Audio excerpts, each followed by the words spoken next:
Bonjour à tous, nouvelle petite vidéo d'informatique. Donc je vais reparler du notebook de Selectline parce que malgré les problèmes que j'ai rencontrés, quand même question performance et voilà, par rapport à la consommation, je trouve que c'est intéressant, donc je vais quand même continuer de travailler là-dessus. Donc je l'ai démonté, j'ai réussi à sortir la batterie, j'ai discuté avec un collègue au boulot, il m'a dit que elle n'allait pas exploser spontanément, que c'était surtout pendant la charge ou pendant la décharge que ça risquait si jamais elle était gonflée. Donc j'ai réussi à la sortir. Voilà, donc question batterie. Donc le détail c'est 4 Ah, 3,7 V. Donc 3,7 V, donc c'est du LiPo. Ce qui est utilisé généralement en modélisme, rarement dans les PC portables, mais ici voilà. Donc 3,7 V, ça veut dire qu'il n'y a qu'un seul élément, 4 Ah, voilà, c'est... on a à peu près entre 2-3 heures d'autonomie, peut-être un peu plus, ce qui fait que la conso est de 1 ampère et demi, on va dire à peu près. Voilà, bon, après, j'ai jamais descendu à fond. De toute façon, là, vu qu'il recharge même plus, de toute façon, donc voilà. Donc ça, c'est du côté de la batterie. Ensuite, donc le PC, ici, il y a le touchpad, donc ça, je vais débrancher, donc j'en parlerai pas spécialement. Ici, on n'a pas grand chose, on a juste un port USB de plus, le casque et le lecteur micro SD. Donc là, on peut voir qu'il n'y a quasiment pas de composants, que des condensateurs résistance, donc en fait, il n'y a pas d'électronique spécifique là-dedans, c'est pas très intéressant. Pas super intéressant. Ici, on a une antenne Wi-Fi qui doit faire Bluetooth aussi, parce que la puce fait les deux, donc j'en parle en suivant. Et ici, le connecteur écran, voilà. La nappe du clavier, hein, donc c'est une matrice, je suppose, c'est-à-dire que les touches sont comme ça, croisées, et puis quand on appuie, ça croise. Voilà. Donc ici, on a la carte processeur qui gère en fait tout quoi. Voilà, donc c'est là-dessus que sera consacrée la vidéo. Alors qu'est-ce qu'on peut voir? Alors, je vous rapproche un peu ça. On a les 4 RAM ici, le processeur qui est ici. Voilà, alors ici on peut voir que, alors on va pas bien voir sur la vidéo, derrière le QR code il y a Kingston de marqué là, parce que ce PC a une capacité mémoire de 32 Go, donc j'ai pas dit disque dur parce qu'en fait c'est pas vraiment un disque dur. Je pense que c'est cette puce là ça doit être la puce mémoire de 32 Go en fait, où est stocké l'image de restauration, puis le système, hein, donc ce qui fait le C.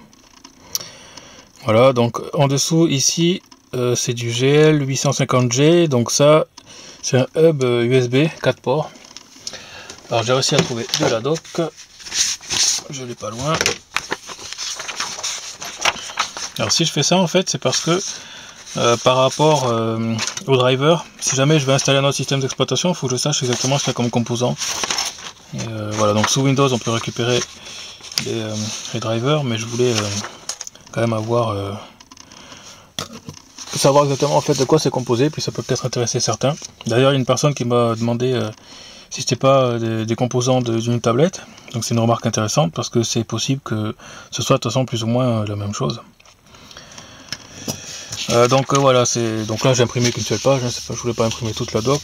Donc en fait on a des SD+ ici par défaut pour un USB, et puis on sort sur 4 ports USB ici, voilà. Donc ça c'est la doc, donc j'ai trouvé la doc de ce composant là, cette petite puce là qui est un hub USB intégré dessus. Bon, vu qu'il sort que 2 USB, un de ce côté, un de l'autre, les deux autres ports soit sont pas utilisés, soit ils sont utilisés sur notre composant qui communiquerait peut-être par USB, je sais pas, mais que ce serait intégré dans la carte et du coup on le verrait pas comme ça quoi. Voilà, donc ça c'est concernant la puce USB qui est là. USB, alors ici en dessous où est-ce qu'on peut voir, voilà, donc ça c'est une puce Realtek, donc RTL 87, je vais marquer quelque part, 8723BS. Donc j'ai trouvé aussi une doc là-dessus. Ça c'est qu'une seule page aussi, pareil, je voulais pas tout imprimer, ça sert à rien. Le chipset, donc c'est cette puce là qui est montée sur en fait un PCB, un autre PCB. Si on regarde bien, on a la puce réseau qui est soudée sur une autre puce, enfin sur un PCB qui est soudé ensuite sur le PCB de la carte mère. Donc en fait c'est un petit module à part qui contient la puce Wi-Fi. Donc ça c'est une puce qui fait Wi-Fi, Bluetooth et FM. Alors peut-être que c'est pour la radio, mais et encore je suis pas sûr. Alors là je suis pas sûr que ce soit pile poil la bonne référence de module, parce que moi je cherchais uniquement en fait le chipset là, donc la puce. Donc bon ben c'est du Wi-Fi puis Bluetooth, hein. Donc avec quelques infos, voilà quoi. Alors OS supported, Linux, Android, il n'y a pas Windows, et là cette platine fonctionne sous Windows, donc du coup je sais pas si c'est exactement cette carte là ou pas. D'après la photo il n'y a qu'un condensateur qui change par rapport à ce que j'ai pu voir. Bon après, de toute façon ça fonctionne, donc je vais pas trop m'aventurer là-dessus. Alors cette puce là, la toute petite qui est là, donc elle est dans ce sens, c'est du ES8316. Donc c'est celle-là ici. Donc ça, c'est la puce audio. Donc c'est pareil, j'ai pu trouver de la documentation dessus. Donc c'est du I2C, la liaison avec la puce. Donc c'est pas non plus l'USB qui est utilisé là-dessus, a priori. On a deux entrées micro. Là ils en ont dessiné quand même. En fait il y a ici MC M2P, M2N. Ouais. Donc c'est le deuxième micro, parce que par défaut il y a deux micros dans ce système. Et puis il y a deux haut-parleurs aussi. Qu'un seul haut-parleur. Ouais, non, les deux haut-parleurs sont peut-être en parallèle. Ouais. Enfin bon, dans tous les cas, voilà, c'est la puce audio. On trouve aussi le datasheet dessus sur internet. Voilà. On a. Qu'est-ce qu'on a d'autre? Alors cette puce là, j'ai pas réussi à tout voir. J'ai pu voir qu'une partie des caractères. Il y a 1620H-48P et NF43C. Et le reste là-bas, tout en haut, donc il y a 83Q à la fin, mais le reste, je sais pas, il y a une tache dessus, du coup je peux pas voir ce que c'est. Donc je sais pas trop à quoi il sert celui-là. Bon, il n'y a pas mort d'homme non plus, parce que bon, de toute façon le PC fonctionne. Enfin, en tout cas il fonctionnait avant que je fasse la manip. Pour le moment je sais pas, j'ai pas remonté. Et l'autre c'est un 25LQ16V, donc ça je pense que c'est la puce du BIOS, celui-là. Là. Enfin maintenant c'est plus un BIOS, c'est un UEFI ou je ne sais pas quoi. Ils ont changé de nom, parce que c'est un mini OS qui est embarqué, donc c'est un peu plus performant qu'un BIOS. Voilà, et il reste une puce importante, c'est celle-ci. Donc celle-là, c'est un AXP288, donc j'ai trouvé aussi la doc. Donc ça, c'est la puce alimentation. Et donc c'est sûrement celle qui me fait défaut dans ce cas-là. Déjà, question alimentation, on peut alimenter entre 3,5 V et 7 volts. Donc a priori, même si l'alimentation c'est pas 5 mais c'est plutôt 6 volts ou 4 volts, ben, normalement ça devrait fonctionner. Pour recharger, bon, le courant de sortie, après le reste, de toute façon, tant qu'on n'est pas rentré trop dans le détail. Et vu que j'ai pas de schéma de toute façon de cette platine, bien sûr, hein, le schéma j'ai pas trouvé. J'ai trouvé d'ailleurs, avec tous les numéros qu'il y a dessus, j'ai rien trouvé sur internet, donc je sais pas du tout comment c'est câblé ou quoi. Donc voilà, je ne fais que spéculer, à part les composants qui eux, j'ai bien trouvé lesquels c'était. Voilà, donc comment ça fonctionne ce chargeur? Alors il y a deux choses à voir. On a l'alimentation qui se fait par le V-Bus ici.